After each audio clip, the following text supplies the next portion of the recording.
أشرقت نفسي بنور من فؤادي حينما رددت يا رب العالمين.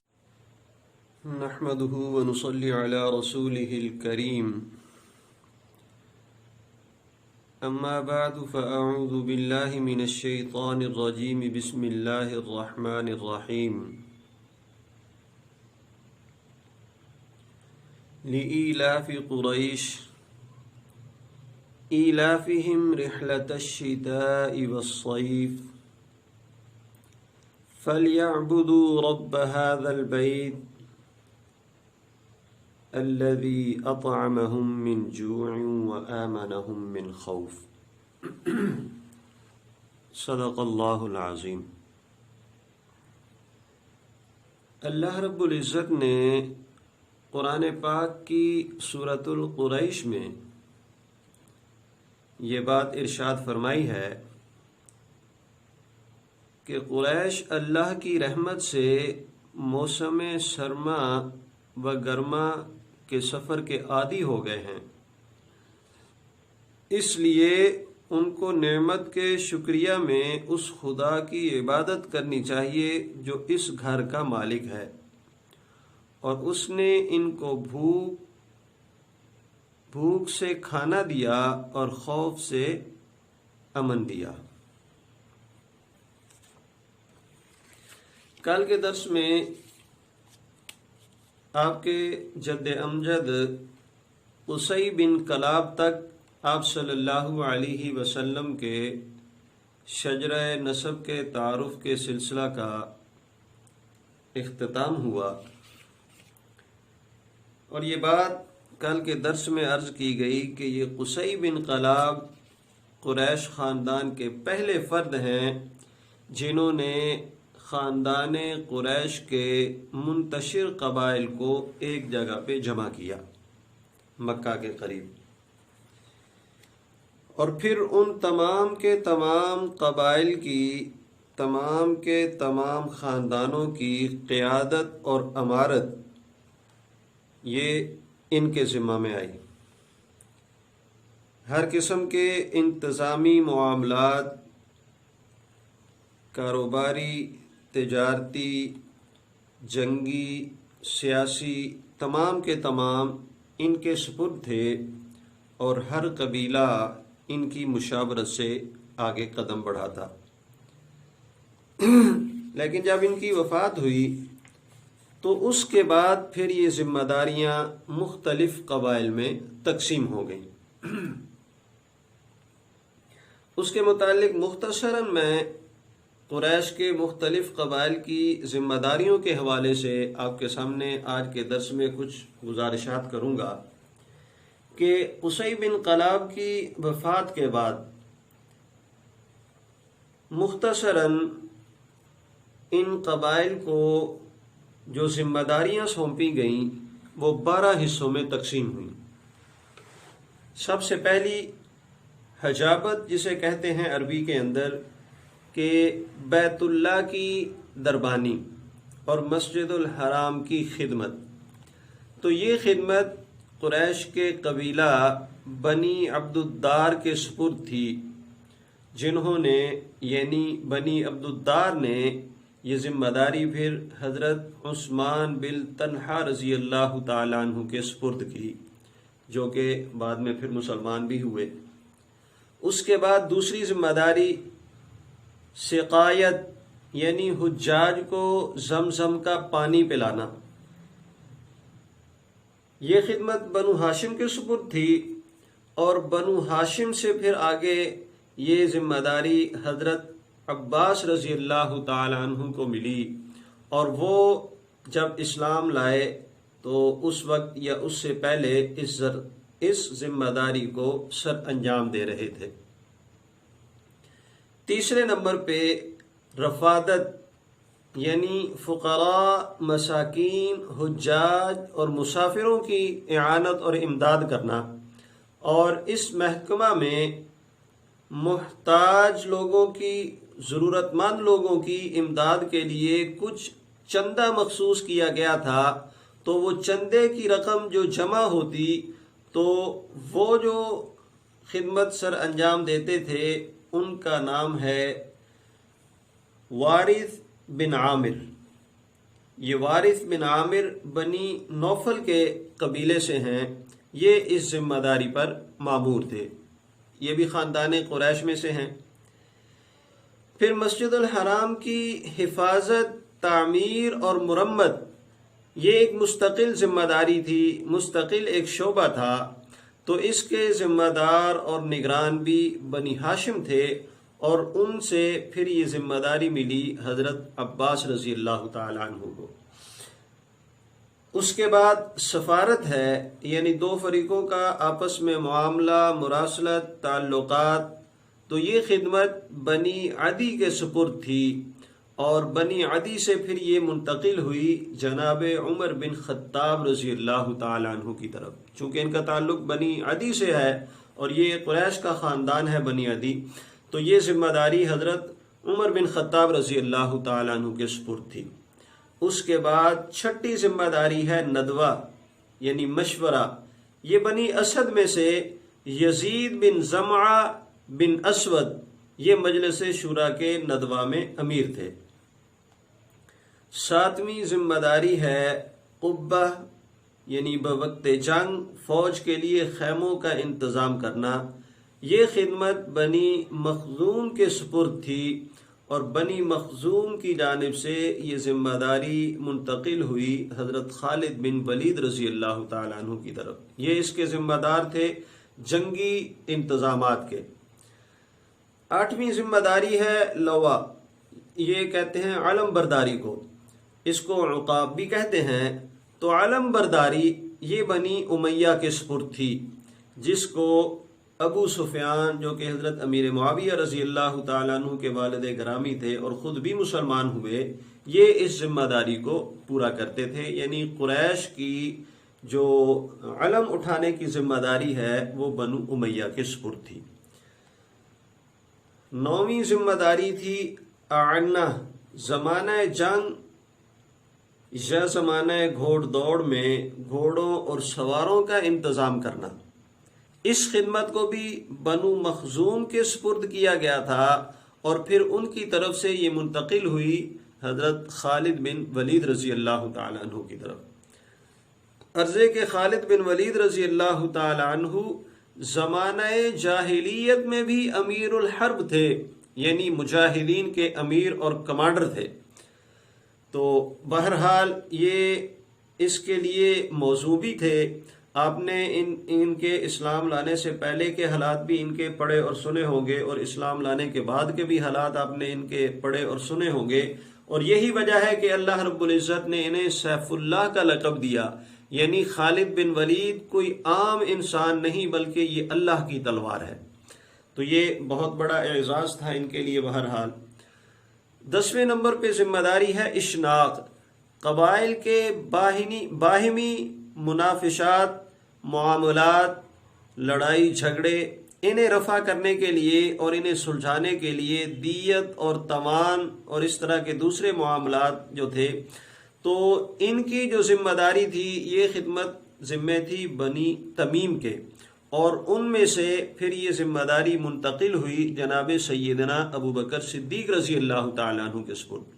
اور ابو بکر رضی اللہ تعالیٰ عنہ جس کام کے لیے کھڑے ہو جاتے تو قریش ابو بکر کی تصدیق کرتے اور دل و جان سے اس میں پھر ان کی وہ معاونت کرتے. تو ابو بکر صدیق رضی اللہ تعالیٰ عنہ کے سوا اگر کوئی شخص کھڑا ہوتا اور کوئی بات کرتا تو قریش اس کی تصدیق نہ کرتے.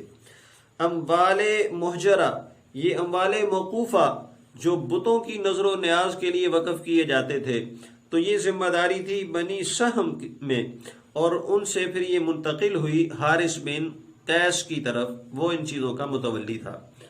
اور 12ویں نمبر پہ ذمہ داری ہے اعصار و اظلام. یہ تیروں سے فال نکالنے کا ایک ان کا طریقہ تھا. جب بھی سفر پہ جاتے تو وہ فال نکالتے کہ یہ سفر اچھا ہے یا برا ہے، کرنا چاہیے یا نہیں، یا اس کے علاوہ دوسرے مختلف معاملات ہیں. تو یہ ذمہ داری بنی خزرج میں سے صفوان بن امیہ کی ذمہ تھی کہ وہ اس کے نگران اور امیر تھے اور یہ فال نکالا کرتے تھے. تو بہرحال یہ جب آپ صلی اللہ علیہ وسلم کے جد امجد قصی بن کلاب کا انتقال ہوا تو پھر یہ ذمہ داریاں قریش کے مختلف قبائل میں منتقل ہو گئیں۔ تو بہرحال پھر آگے ان کے بیٹے ہیں عبد مناف۔ یہ جو عبد مناف ہیں ان کا اصل نام مغیرہ تھا۔ امام شافعی رحمہ اللہ فرماتے ہیں کہ عبد مناف کا اصل نام مغیرہ تھا۔ یہ بہت ہی حسین و جمیل تھے اور اسی وجہ سے ان کو قمر البطحا بھی کہتے تھے لوگ۔ اور موسیٰ بن عقبہ روایت کرتے ہیں کہ بعض پتھروں کے اوپر یہ بات لکھی ہوئی پائی گئی کہ میں مغیرہ قصی بن کلاب کا بیٹا ہوں، اللہ کے تقوی کا اور اس کے صلہ رحمی کا حکم دیتا ہوں۔ آگے پھر عبد مناف کے بیٹے ہیں ہاشم۔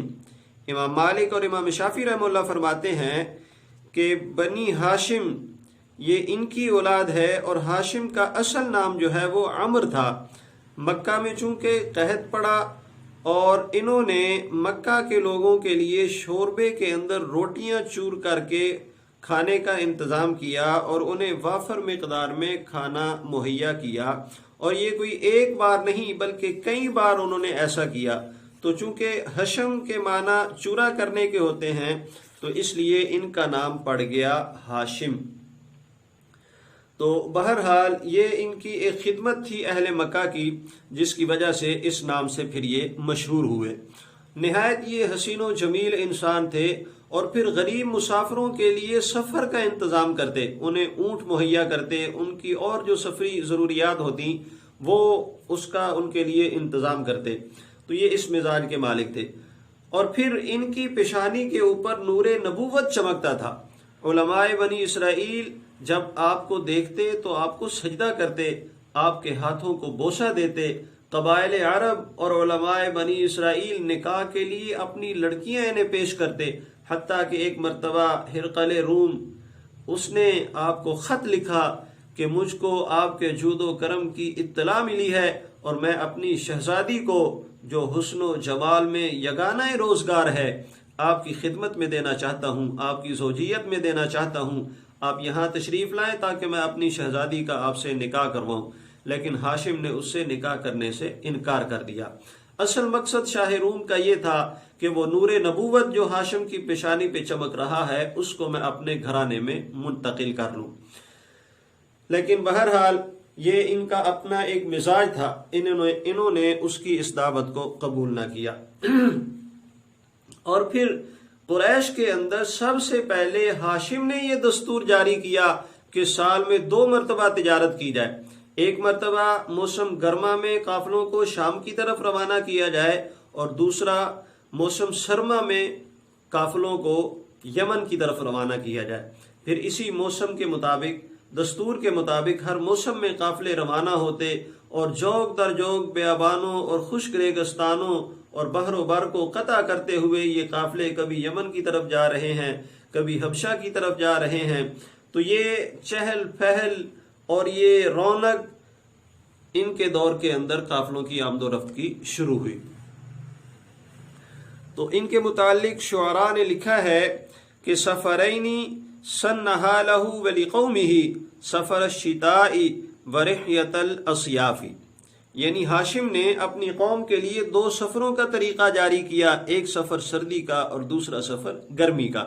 اور پھر ہاشم نے حکومت یمن اور حکومت روم سے قریش کے کارواں کی تجارت کی حمایت اور حفاظت کا حکم حاصل کیا، اور عرب کے راستے عموماً چونکہ لوٹ مار کے راستے تھے، تجارت محفوظ نہیں رہتی تھی، تو اس لیے انہوں نے ایک اور اقدام کیا کہ قبائل سے انہوں نے مختلف قسم کے معاہدے کیے، جن میں سے سب سے بنیادی اور نمایاں معاہدہ جو ان کا تھا وہ یہ تھا کہ آپ ہمارے قافلوں کو تکلیف اور ضرر نہ پہنچائیں، ہم آپ کی جو ضروریات ہیں وہ خود بخود پوری کر دیا کریں گے۔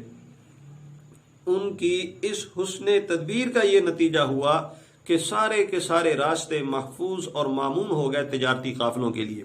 اور اسی چیز کا اللہ رب العزت نے قرآن پاک کے اندر، ابھی جو میں نے درس میں سورت تلاوت کی ہے اس کے اندر یہی بات اللہ رب العزت نے ارشاد فرمائی کہ لإیلاف قریش ایلافہم رحلۃ الشتاء والصیف، کہ قریش پر اللہ کی رحمت ہے کہ وہ موسم گرما اور سرما کے سفر کے عادی ہو گئے ہیں، یعنی سردیوں میں بھی سفر کرتے ہیں، گرمیوں میں بھی سفر کرتے ہیں، اس لیے ان کو اس نعمت کے بدلے میں خدا کے شکریہ کے طور پر اس کی عبادت کرنی چاہیے۔